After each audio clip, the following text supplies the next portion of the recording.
Hey, what's going on, y'all? It's your boy Joe Cashflow, and we are live Friday night. Your boy is back in town. Your boy is back in town.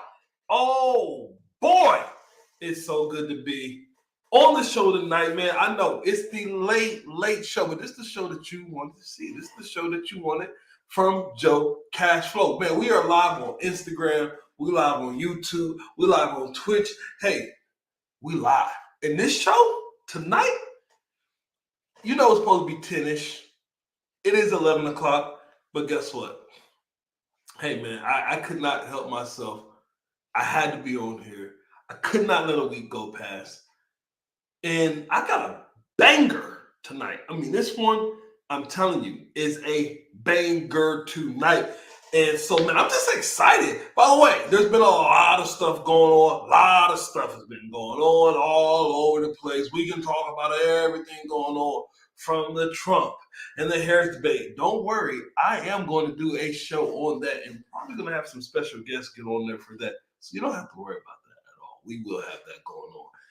On top of all that, man, look, you know, with everything going on, you still got the economy doing weird things. I don't know if y'all seen how Bitcoin has like kind of went up and down. It's going round and round and all the way around. Man, but you know Joe Cashflow is going to talk about some money stuff as well. So we're going to get to all that on some other episodes. But tonight, this banger, by the way, shout out to the Straw Hat Podcast, my favorite anime podcast of all time.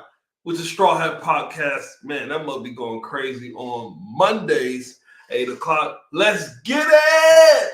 And then on top of that, man, you got my bro, Rion, throwing up the flame. Let's go. Absolutely getting ready to put on the heat tonight. So, look, guys, tonight's show, you see what the title is. This one is going to be an insane. We're talking about 25,000 versus 25 million, earning that type of income. What's the lifestyle comparison? What is it like? You know, what's the difference between a person that makes 25,000 and 100,000? What's the difference between a person who makes 100,000 and a million? Like, there's differences in what you eat, where you live, you know, your entertainment, how you save money. Maybe even how you vote. I don't know. Maybe there's even a difference how you vote. So this banger is coming live tonight. And so definitely, man, if you don't do anything, man, hit your boy with the subscribe, follow, like, share.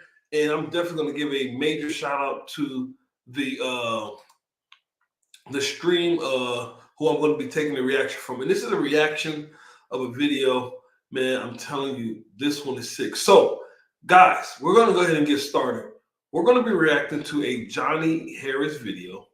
Now, if you guys don't know who Johnny Harris is, Johnny Harris has 5.558 million subscribers.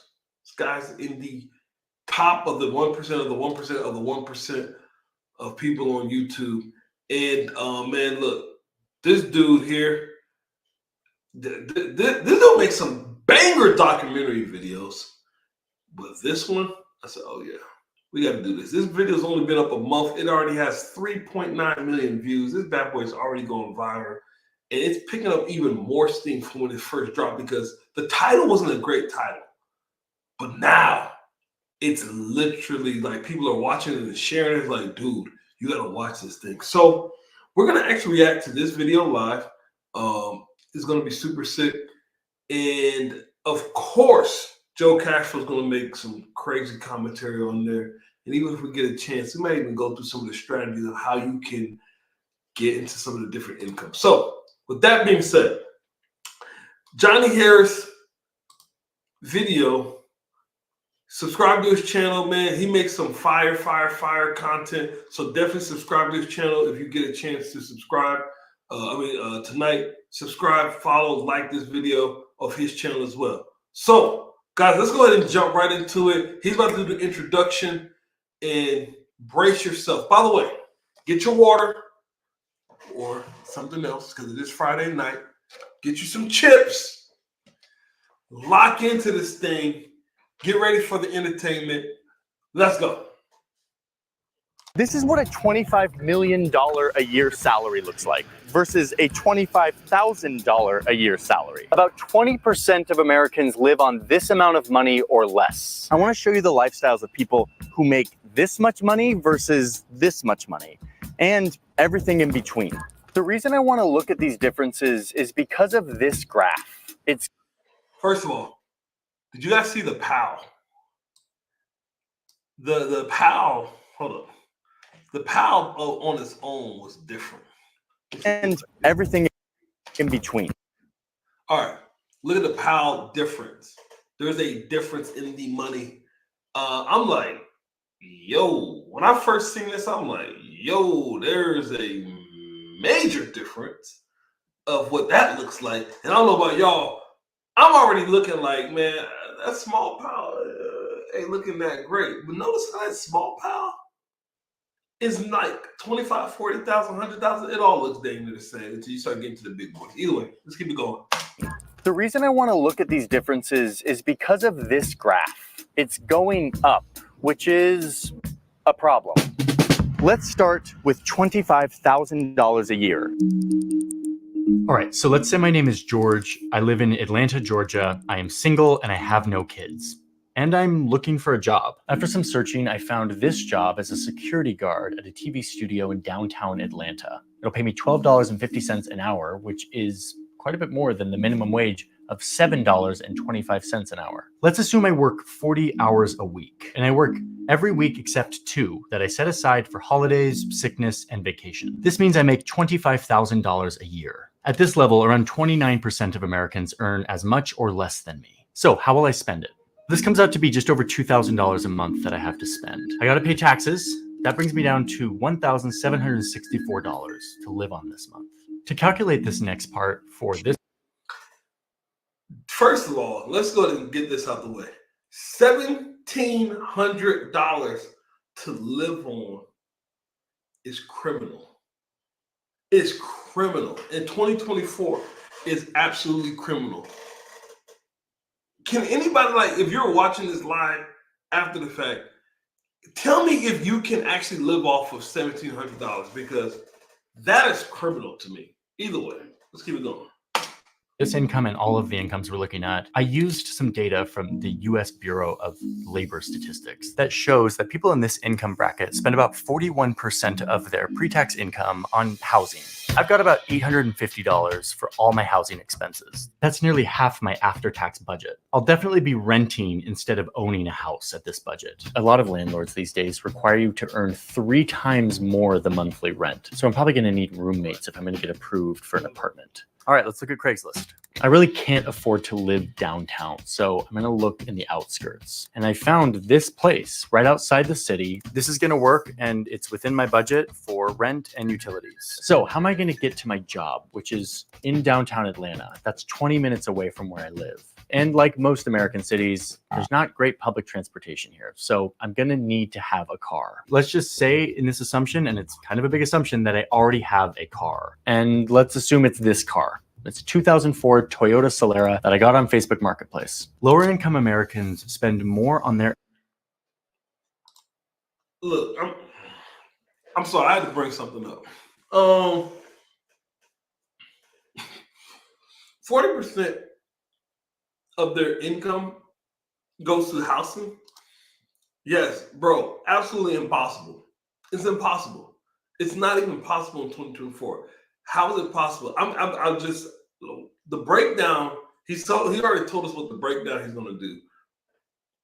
So let's just see how this thing really plays out for a single person, not a family, just a single person to even do this. But I'm with you. Absolutely impossible. Oh, there we go. income for transportation than any other segment of the population. The data we'll use says about 15% of pre-tax income is spent on transportation. So that's $313 for gas, insurance, parking, and saving up for maintenance and repairs. We got to be pretty careful about how much extra driving we do and hope that no big maintenance issues arise. According to this BLS data, I spend about 15% of my income on food. That includes both groceries and eating out. That's $313 a month for food. A lot of people think that this income bracket just goes to McDonald's all of the time, but the reality is the average order amount at McDonald's is between $7 and $8. So that will not get me through the month. That will get me through 13 days worth of food. So I gotta go to the grocery store. Unfortunately, in most lower income areas in this country, there aren't a ton of grocery stores, and the ones that are available are much less likely to carry fresh produce or other nutritious food. So I'm gonna see what I can do by stocking up on beans and rice, peanut butter and jelly, Wonder Bread, Top Ramen, freezer meals. For fresh options, I'll be looking at potatoes and some of the cheaper produce, and no eating out, or rarely, occasionally, on special occasions, eating out. If I do, I'll be looking at the value menu at a fast food restaurant. I'll be looking for discounts, checking every price in the convenience store. Okay, but wait, don't I get government assistance for food, like food stamps? So from my research, I can see that to get government assistance, I need my savings account to be less than $2,000. Check. My income needs to be lower than $19,578. And I make $25,000. So nope, I don't qualify. Okay, so we've covered. Wait a minute. Wait a minute. I'm sorry. I got to pause that. I wanted to just keep this thing going, but that was a pause moment.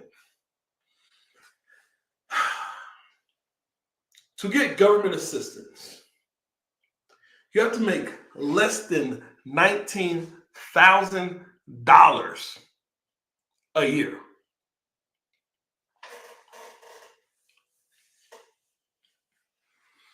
$19,000 a year. I'm going to say something. Hopefully, people don't get upset. But you got to understand something. I'm telling you, once you start making $19,000 a month, you start trying to realize, like, you're like, I make $19,000 a month. I feel like I am broke. To make $19,000 a year and you still can't get assistance from the government because they feel like you make too much money. My boy George is hurting. George is absolutely hurting. That is crazy that you can't get assistance making. You got to make less than 19,000. That's criminal. I'm sorry. And I make $25,000. So nope, I don't qualify. Okay, so we've covered our basic needs of housing, food, and transportation, but I still have a lot of expenses.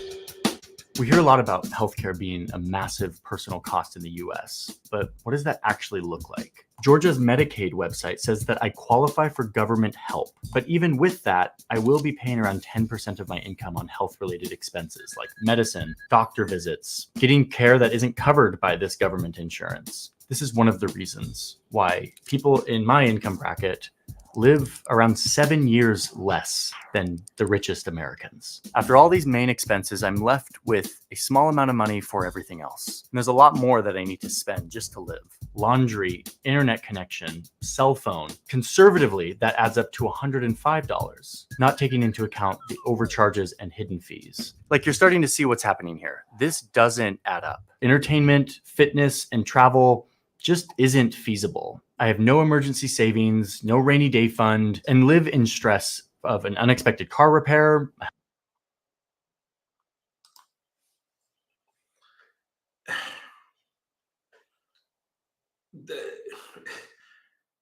Underwater.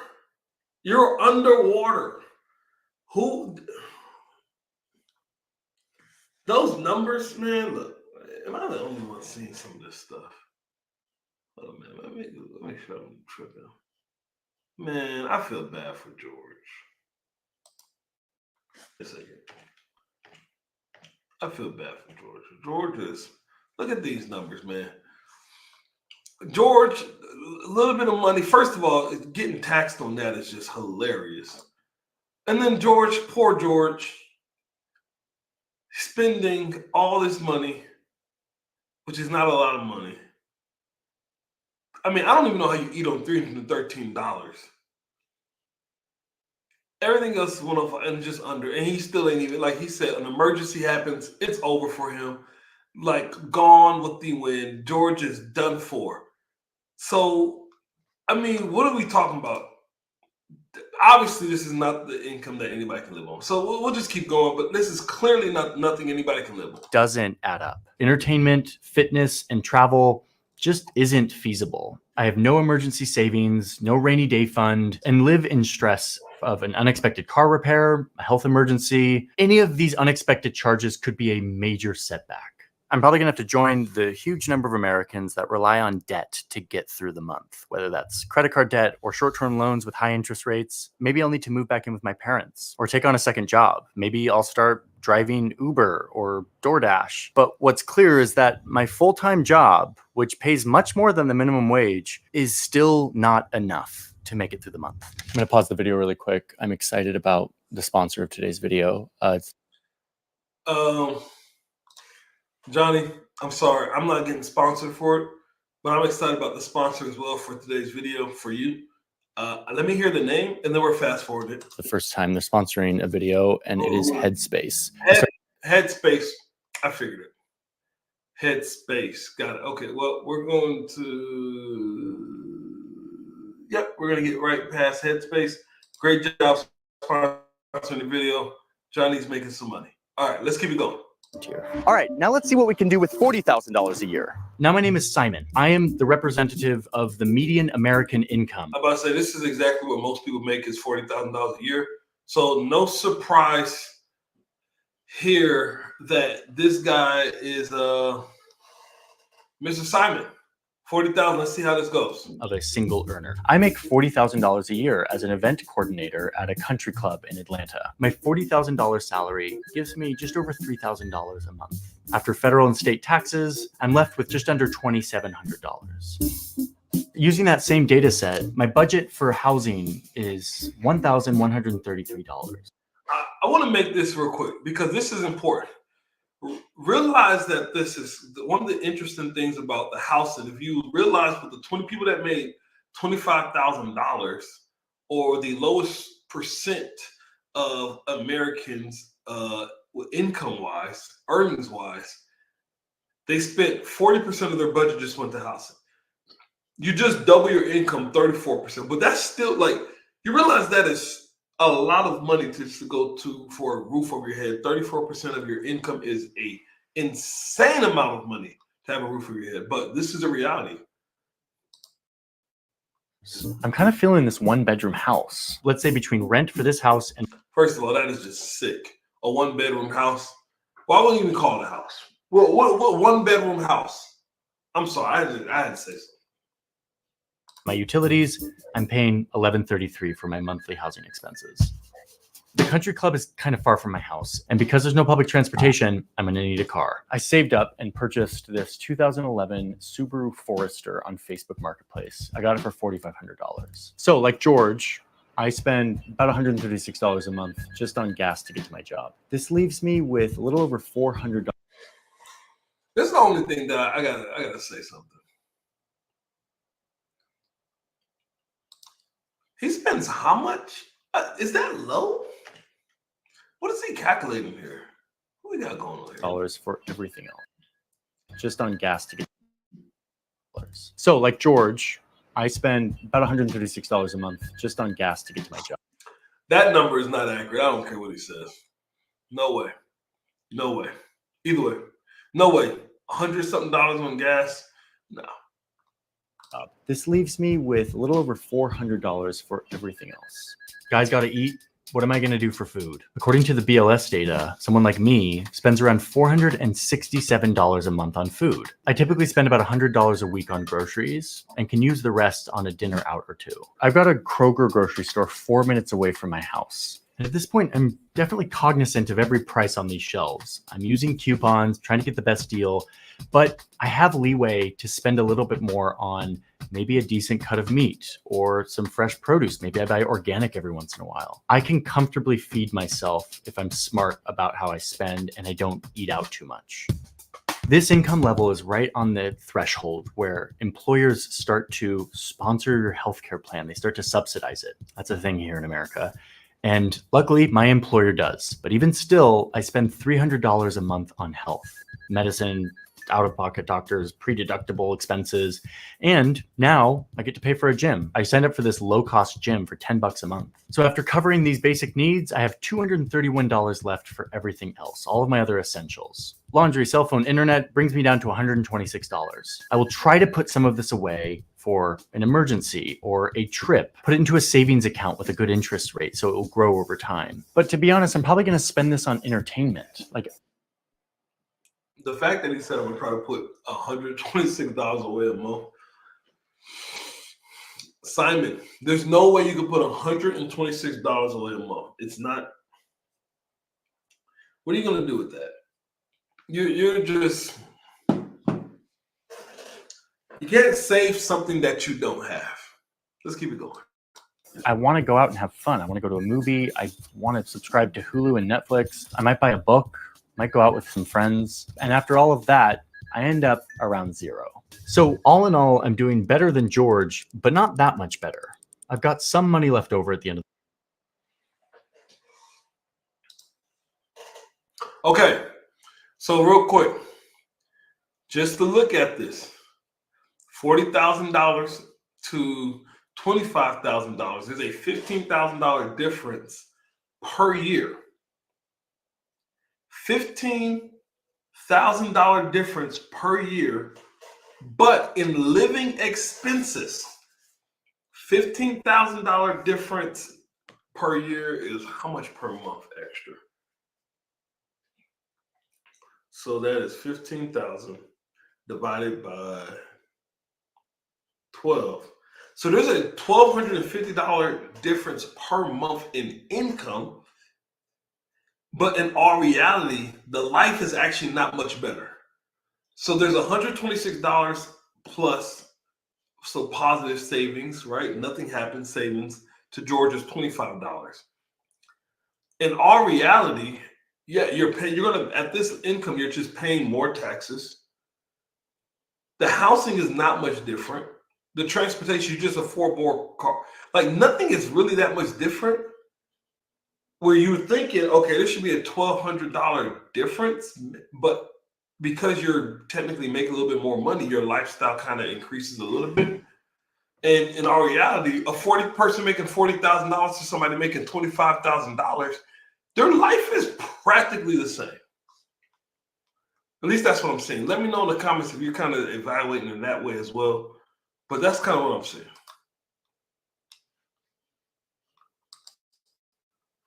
the month, but an emergency expense would still leave me in debt.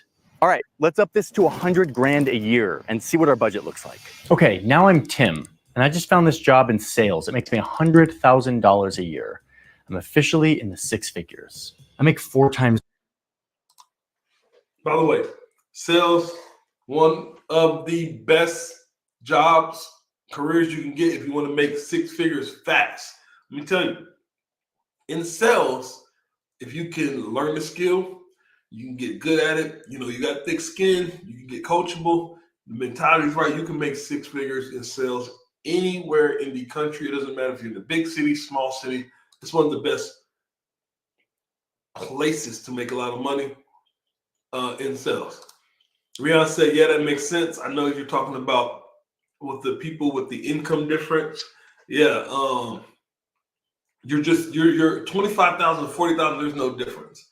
Now, this 100,000 to 25, 100,000 to $40,000, there's going to be something interesting that should happen with this. Now, obviously, lifestyle, and that's what I'm looking at. Lifestyle is going to go up. But if my lifestyle is going up, my savings should go up, or I should have plus more. So I don't know. Let's just see.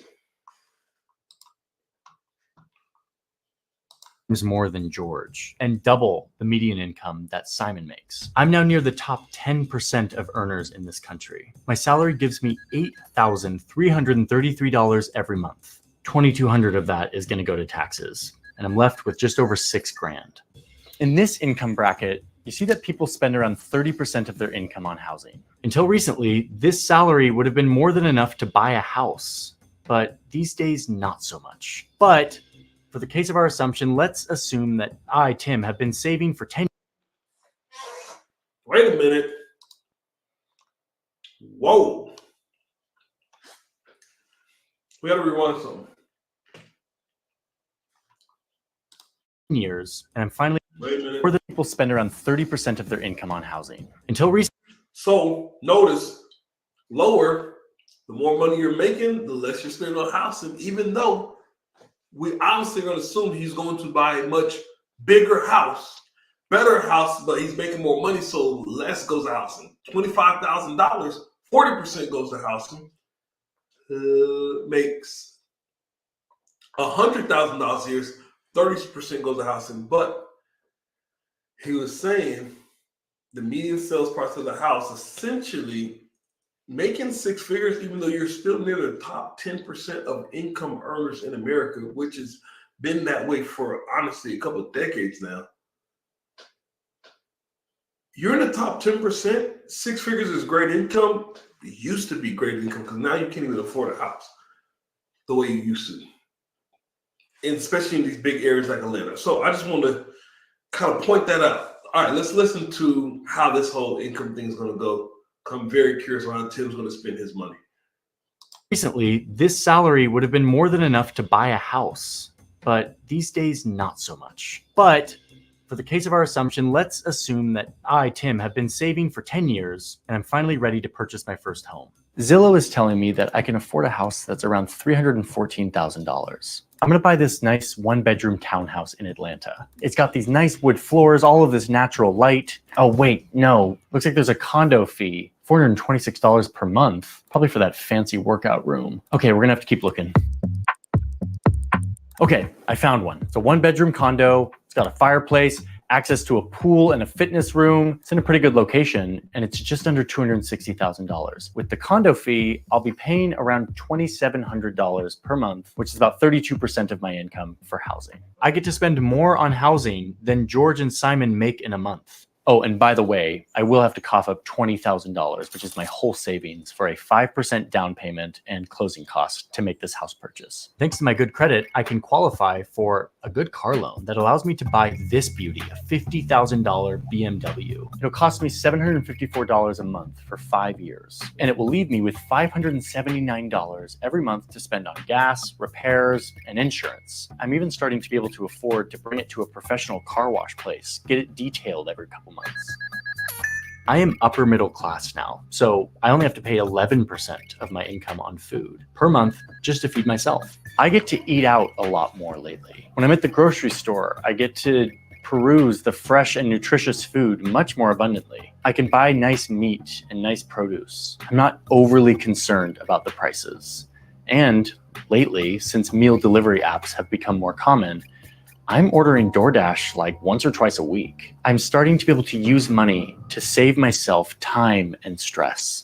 My job pays for a lot of my health insurance, and yet I still pay $500 a month on health, medicine, and these kind of expensive supplements I've been buying. I'm able to save money at this point so that a minor medical emergency isn't a huge deal. But the doctors I do go to have to be covered by my insurance plan. I can't go out of network. It'd be too expensive to pay out of pocket. With all my big expenses covered, I still have $665 to cover Wi-Fi, unlimited data on my phone, and since laundry and a gym are in my apartment, I actually don't need to use much cash for that. So even after all of these essentials, I have money to save and invest. And even still, I have cash left over to go out with friends. Every few months, I'm able to save up enough to go on vacation. My work pays me even when I'm taking time off, so I don't need to worry about that. I do have to strategically choose my travel locations to make sure that they're affordable. Because I chose a cheaper place, I'm able to enjoy drinks and food while I'm there. When I come home, I do have to save and scrounge for a couple of months to recuperate, but it's not too stressful. Not bad, and in fact, much better than the vast majority of Americans. All right, now let's up this to $1 million. So So I want to just make a pause real quick.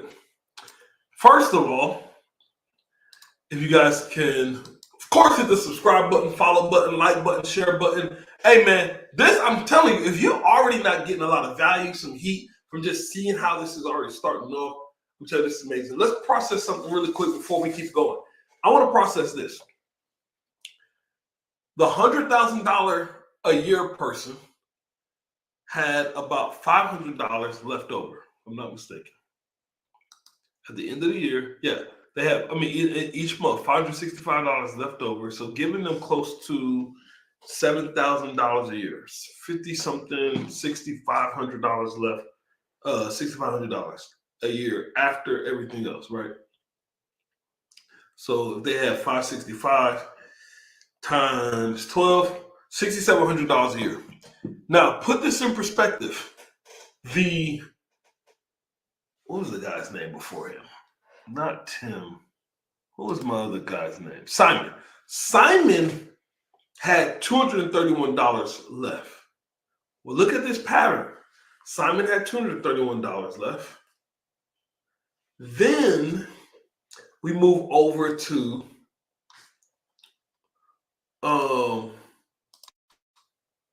what's my guy's name? Tim, who had $565 left. So he has double what's left, but he makes $100,000 versus $40,000, which effectively means he's making $60,000 more per year, which means $60,000 more per year is $5,000 more per month. How are you making $5,000 more per month and you are only saving a couple $100 more? Why is this so important? And why do I want to pause? Because when it comes down to making money, cash flow, how the guy ended up spending more on housing, right? Food, different things. But what Johnny Harris is pointing out, this is normal American's life. The issue is people are not invested. Do you realize if Tim lived like Simon, who made $40,000, if he didn't upgrade his living to make $100,000, he would have $5,000 left over per month, where he could have literally saved money, grew his money, invested in some cash flow within a couple of years, because he said he saved 10 years to save $20,000 for the house. So that's $2,000. Yeah, it's only $2,000 a year. So this was a spending issue on Tim. Most Americans do, but they don't focus on cash flow. Cash flow. If I was talking to Tim and advising him on some things, I better look, Tim, you're making good money. You're still single.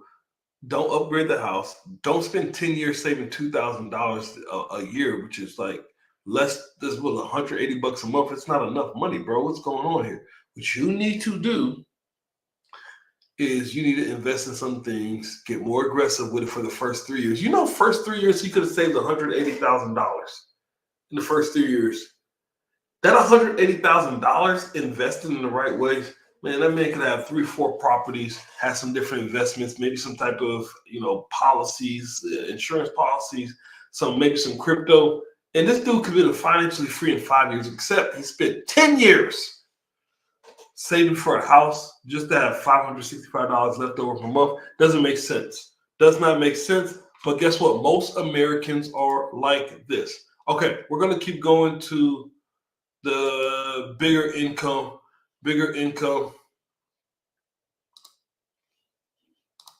here. To recuperate, but it's not too stressful, not bad, and in fact, much better than the vast majority of Americans. All right, now let's up this to $1 million a year and see what our budget starts to look like. Hi, my name is Noah. Hey, Noah got that extra cheese on the broccoli. Dang, $1 million a year income. Hey man, who wants that?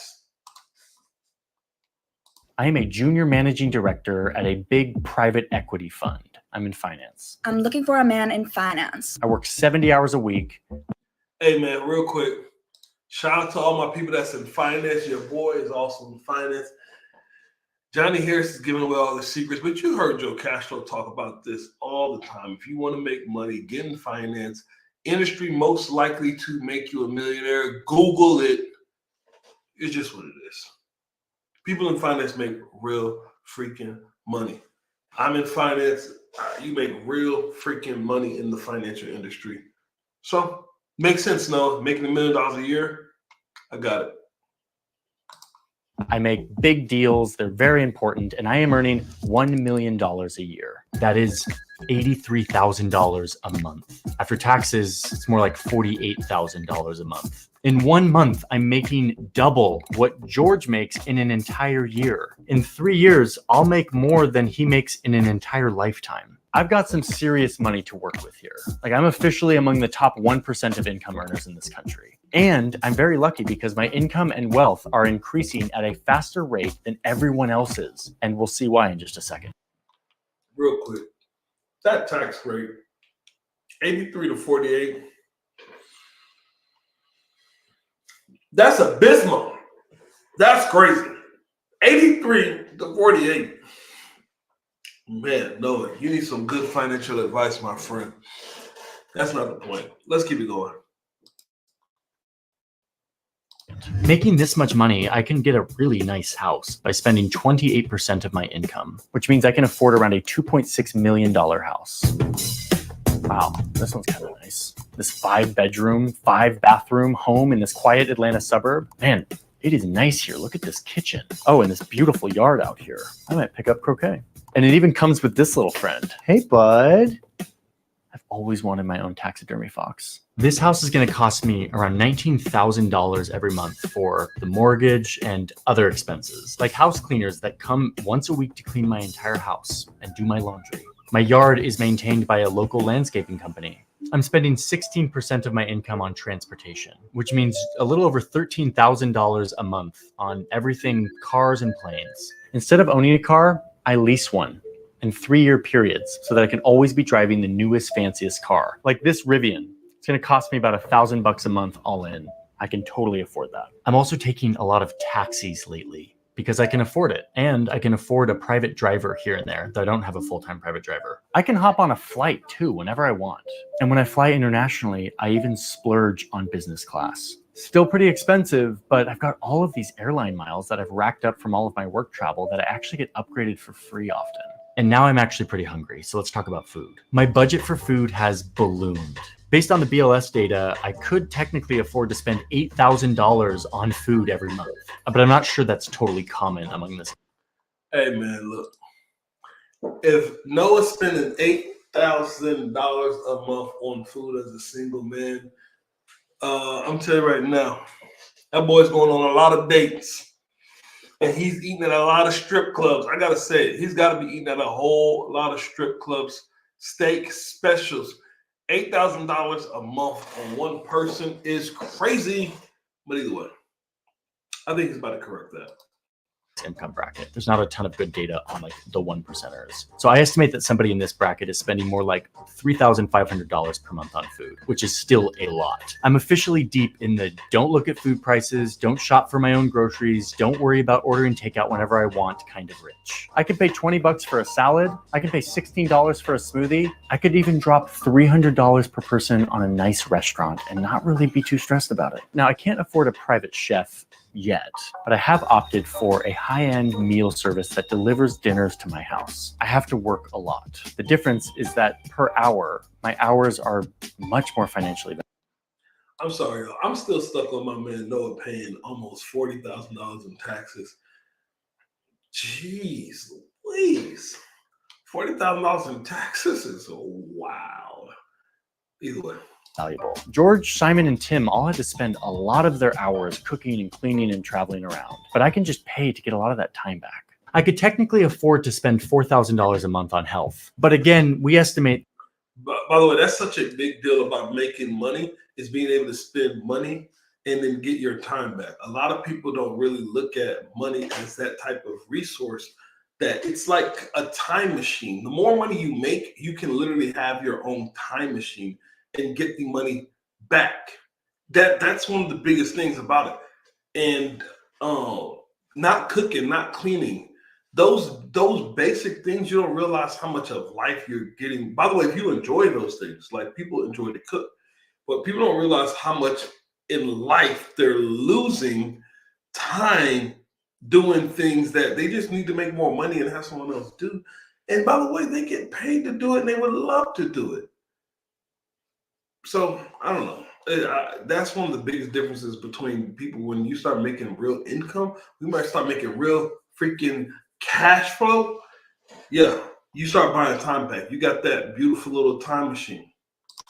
That it's a little bit lower, more like $2,500, which would still mean a totally different healthcare world. I can go to any doctor. I can pay for a therapist out of pocket. I can easily afford to see a specialist for any kind of preventative care, physical therapy, elective surgeries, even stuff that isn't covered by my very good insurance.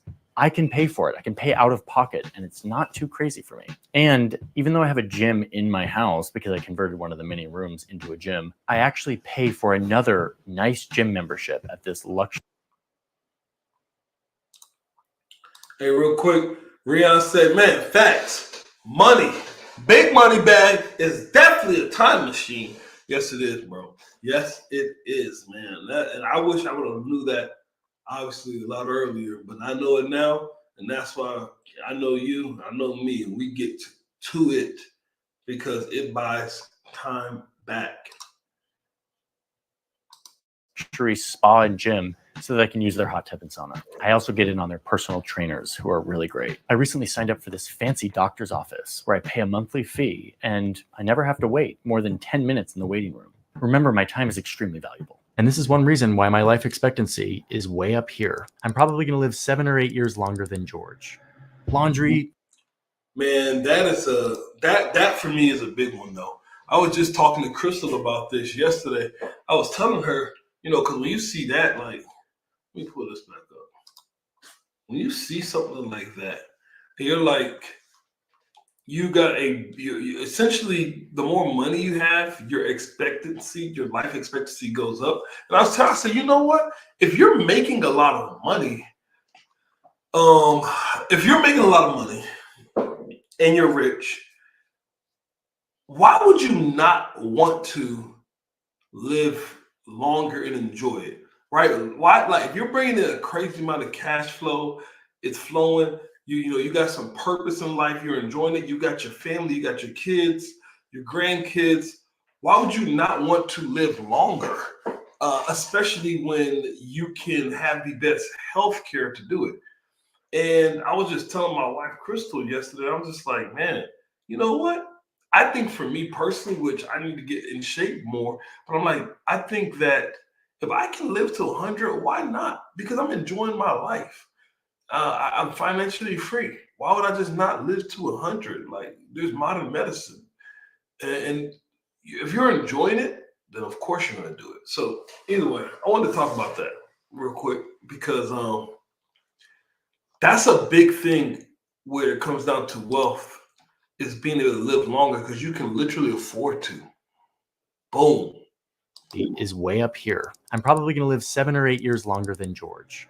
Laundry, cell phone bills, Wi-Fi, these are all negligible costs for me. I'm left with at least $10,000, and it could be way more if I reduced some of these assumptions, like spending thousands of dollars every month on food for just me. So what do I do with all this leftover money? Well, I do have a semi-complicated investment portfolio that I love to talk about.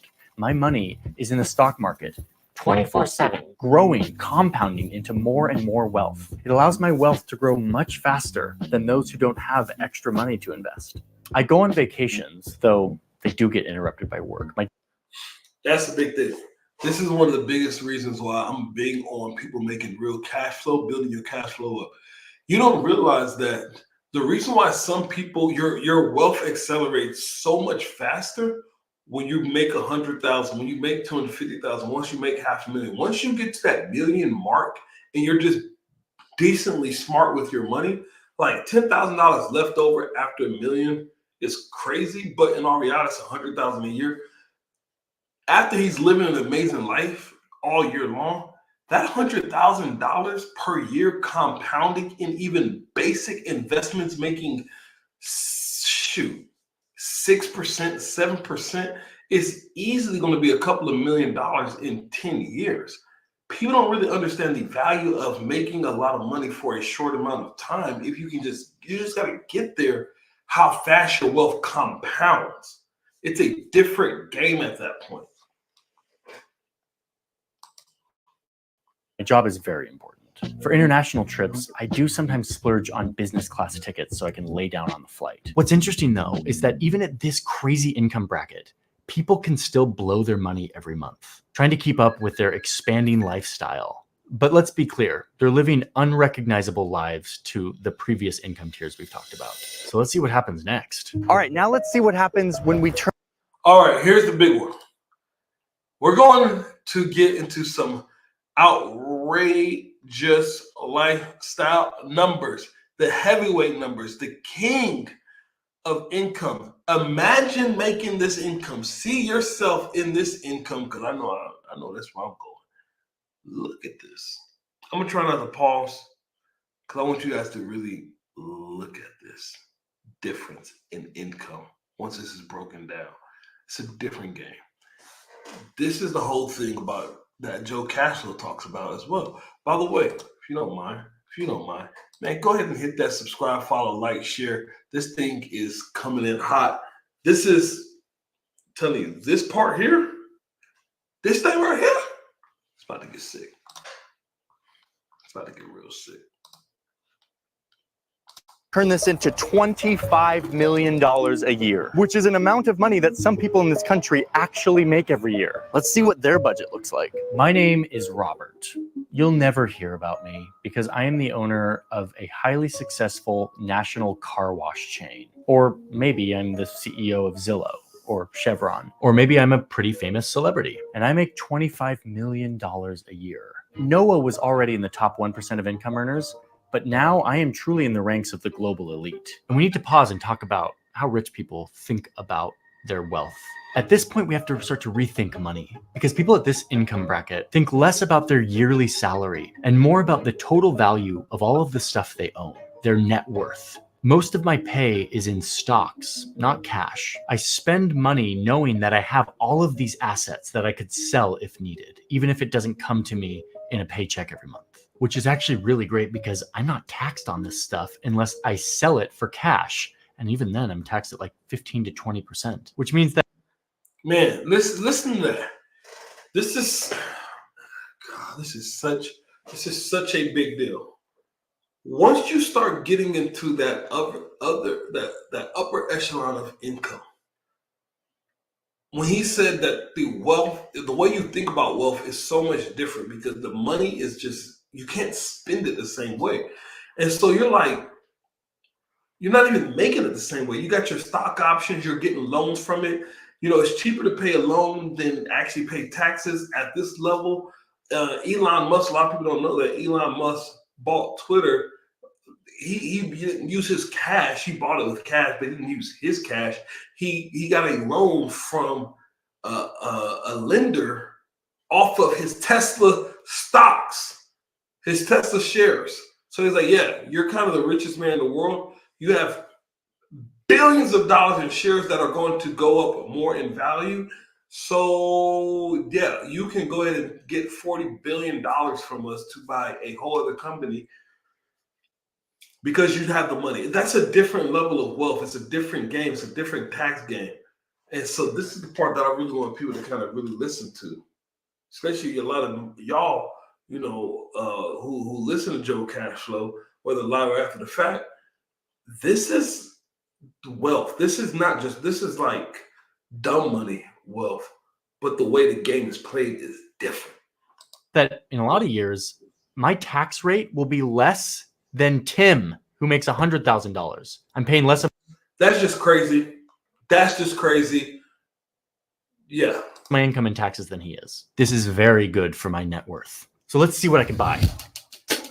Now, given my gargantuan income, I could technically afford this house. It has a pool, it's got this really cool statue, and this garden that looks like it's straight out of Princess Diaries. I don't want to be a princess! But because I'm planning to buy my summer house in Italy this year, I'm gonna go with something a little bit more modest like this one.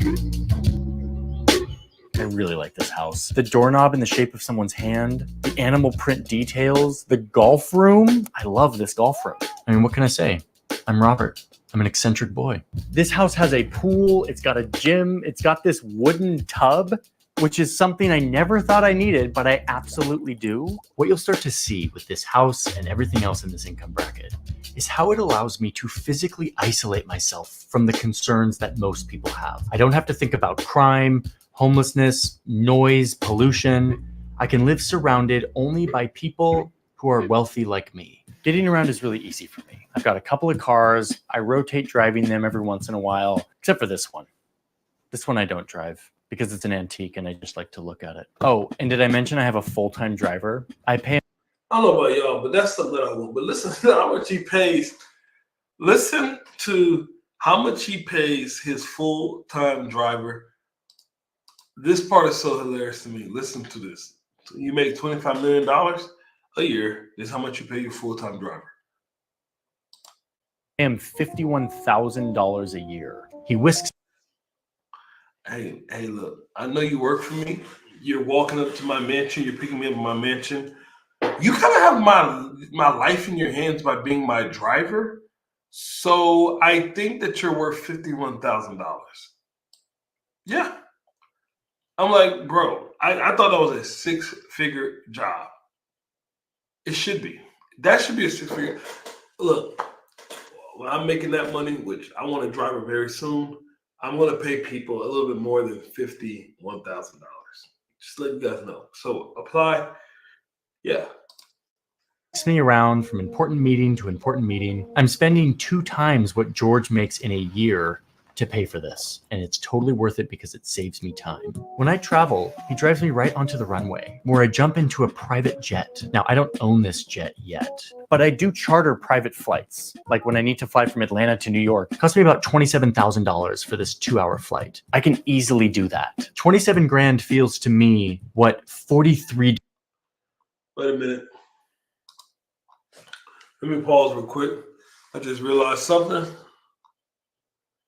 I got a little bit of an unstable connection. So let me go ahead and pause real quick with the video because I really want y'all to be listening to what that boy Robert is making and how he's bringing in this crazy cash flow, because Robert, man, is living a life just like a movie star. Man, he's just eating, man. He's really out here eating on a different level. Driver, flying private, and Robert is single. Cat is out here eating. Let me see. I want to make sure that my stream we got some connections. So let's just keep it going and let's see how things play out. Let me know in the chat if things get a little bit risque, meaning, you really can't see or hear it. $50 feels like to Simon. I'll pay that for a nice private jet. No, I don't. Wait, sorry. Whoa, that was a. Did y'all hear what he said? Spending $27,000 is like Simon, who makes $40,000 a year, spending $43. Making $25 million a year is like making $25 million a year and spending $27,000 on a flight is like Simon, who makes $40,000 a year, spending $43 on what? Cheddar's? On Applebee's? Different levels of money.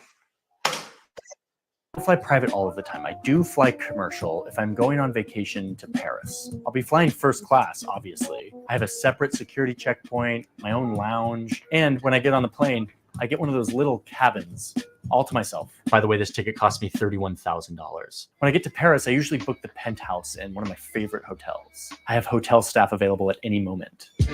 Do I cook? No, I do not cook. I enter grocery stores only when I feel like it would be fun to feel like a regular person for them. Why they have to do the Kardashians like that? Why you have to do Kardashian like that? So Kardashian ain't a regular person? Dang, man. Why you have to do the ladies like that? That's funny. For a moment. Hey, chef, do you want to cut this up for her? And yet, magically, when I open my refrigerator, everything I need is in there.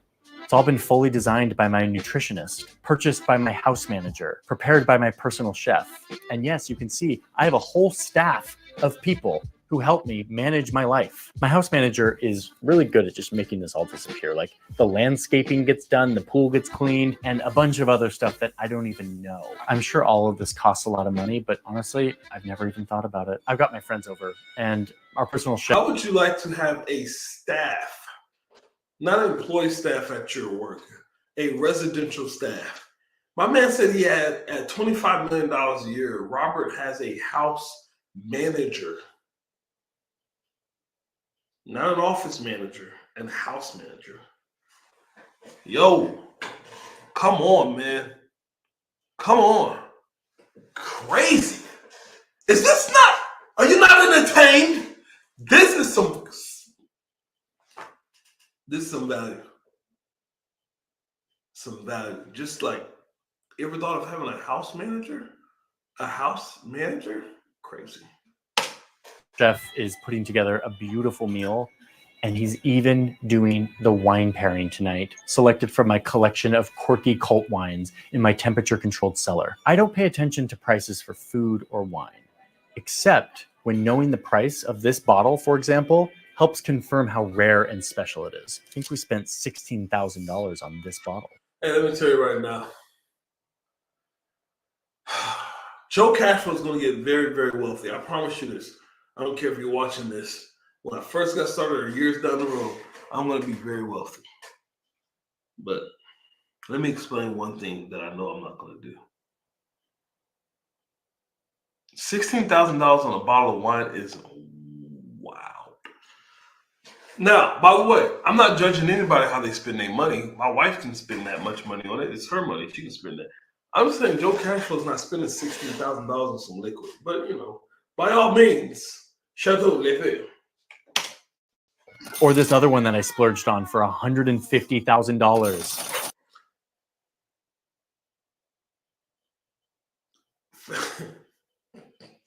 All right, let me go ahead and repeat what I'm about to say.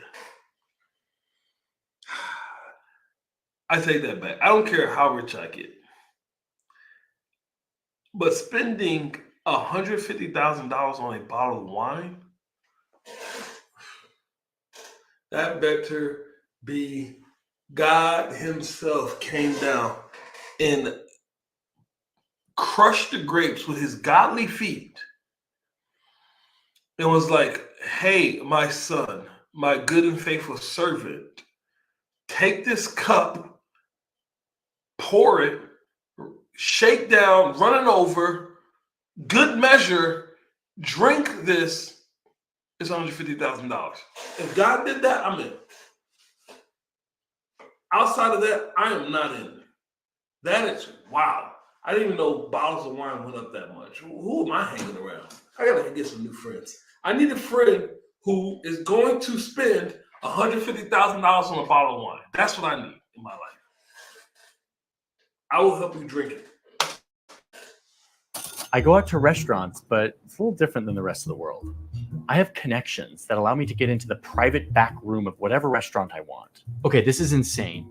And while these costs are very feasible for someone who makes $25 million, not everyone who earns this much money lives like this. In fact, a lot of super rich people are incredibly frugal, making their high earnings that much more impactful because they can get rich much faster. But what we see with Robert is that you actually could spend this much money on food and housing given your income, and many do. So in addition to my nutritionist and chef, I have a personal trainer and health coach who comes to my house every day and guides me through my workout. He even travels with me to keep me exercising while I'm on the road. I have a private doctor who is on call, who comes to my house. I pay her 20 grand a year just to be on call. She's available And she'll come do whatever I need, like a quick steroid shot to my bum knee before I play a game of tennis. My healthcare is mostly preventative. I get all the scans and tests and routines done to ensure that I'm in tip-top shape. I can afford any surgery or healthcare routine or procedure that I want. And last year,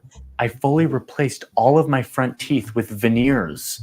It only cost me $28,000. And remember, $28,000 for me is what it feels like when Tim spends $112, or what George feels like spending $28. Not nothing, but not a huge deal. Even after Wait a minute, bro. Don't ever say not nothing, but not a huge deal to $28,000. Spending $28,000 and making, as a person making $25 million, is like with my boy George, Curious George. Curious George is like him spending $28 when making $25,000. Man, what are we doing? That is madness.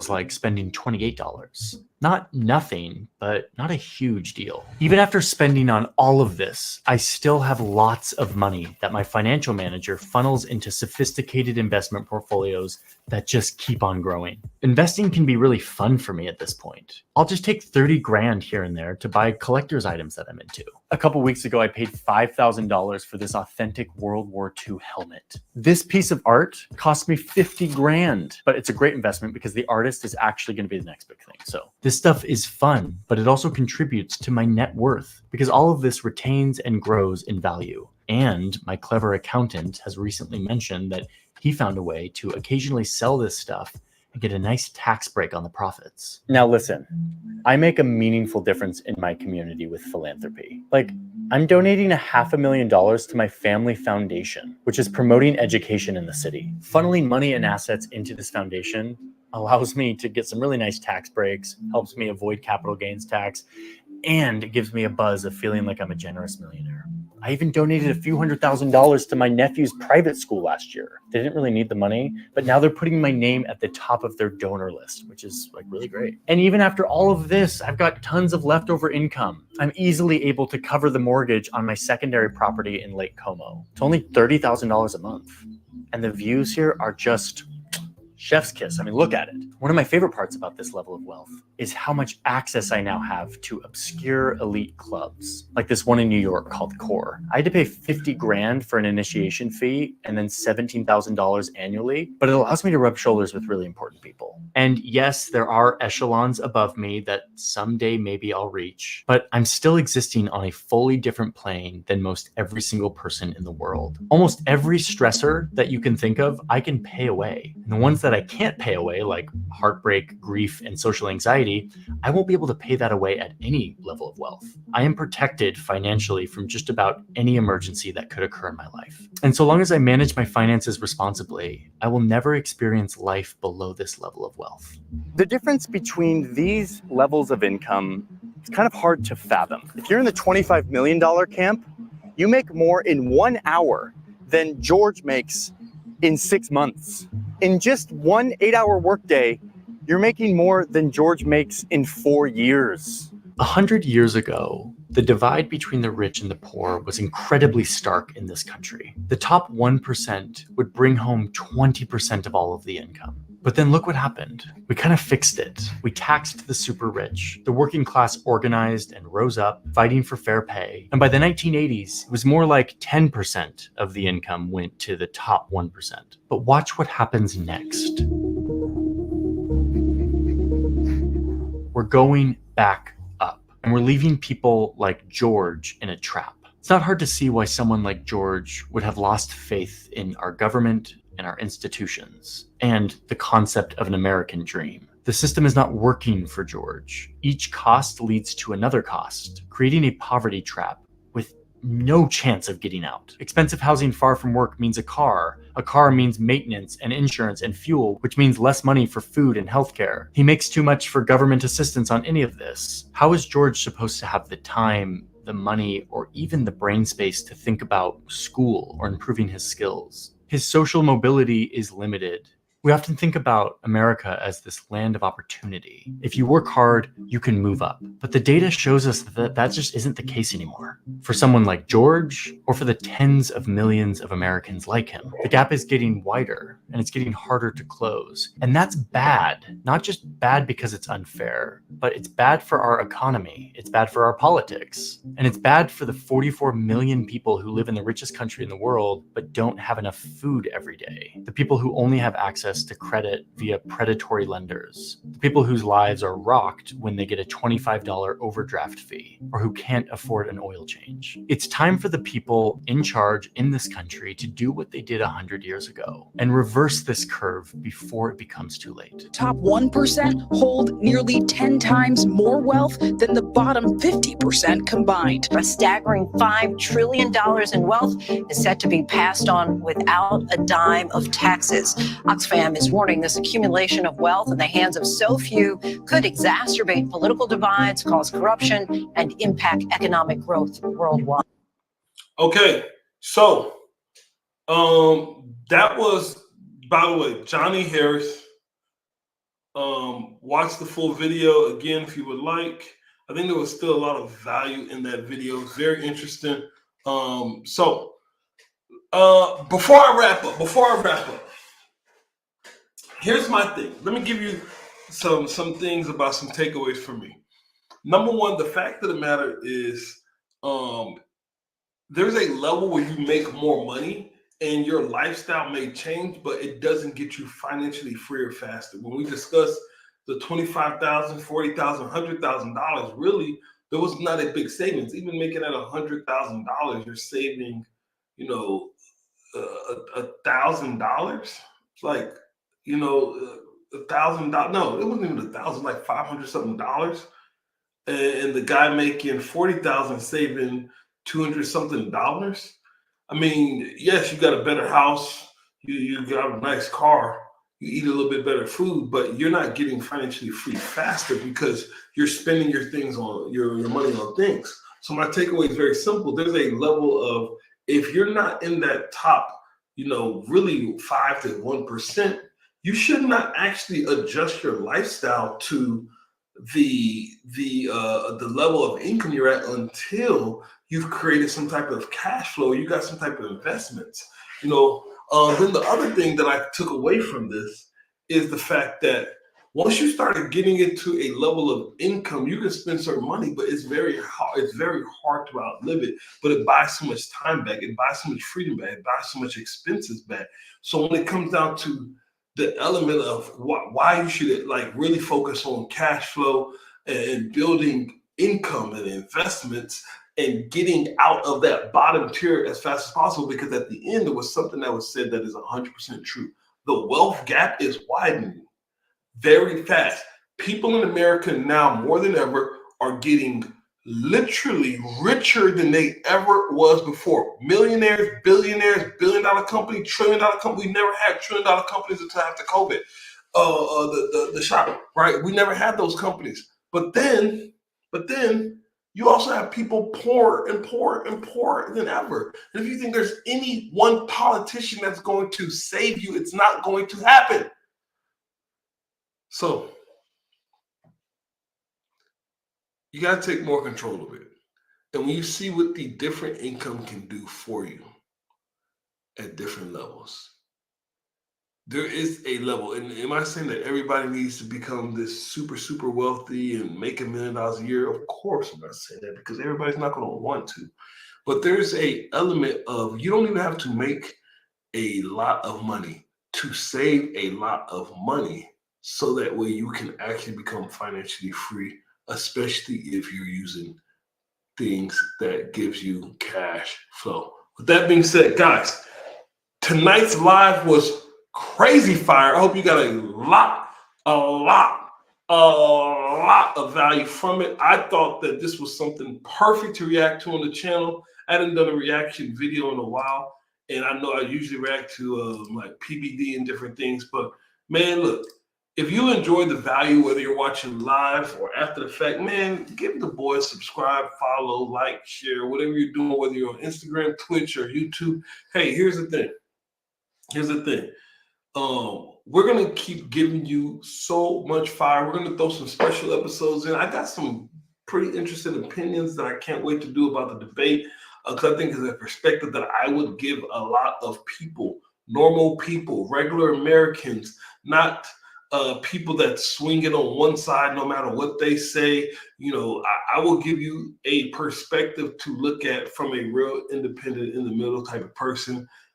Make sure you give Johnny Harris YouTube channel, man. Go check out the video. He's got a lot of sick information on there and documentary type videos. Go check him out. And also, make sure you go on the IG, man. My IG is Joe Walker.